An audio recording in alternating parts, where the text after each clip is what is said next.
There's still a lot of work to do before Hawaii is ready to open back up to visitors. A group is working to make sure that that is done right. And our Casey Lund is live at the state capitol with more on this. Good morning, Casey.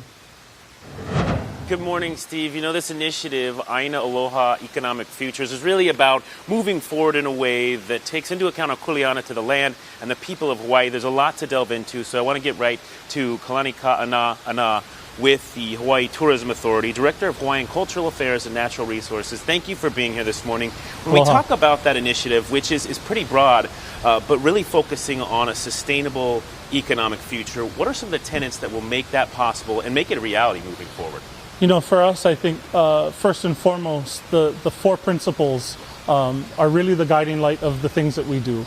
And we have to understand that any decisions that we're making for Hawaii's future have to be viewed through those lenses collectively in order for us to get to a circular economy that takes into account positive and negative impacts, mitigates the negative ones or minimizes them as much as we can, and then obviously building toward a more positive, resilient future that improves our quality of life. Some of those four principles are taking into account our relationship with state leaders, business leaders in the community. But one of the things that I think is most interesting, to me anyway, is ho'okipa, which is talking about our relationship to being hosts here in Hawaii and hospitality, that industry. Tourism is not going away. We realize how dependent we are on it. Moving forward, what are some of the ways we can adjust our symbiotic relationship with tourism moving forward?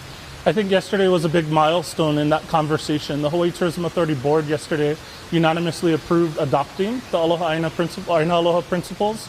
And so I think really it's a recognition of that value set now in alignment with our strategic plan that the board passed in January that really looks at regenerative tourism. Again, moving beyond the traditional industrial model of tourism. How do we grow, advance, innovate? How do we leverage technology to reach a better audience? How do we become more focused on pono travelers, travelers who have good intentions when they come here?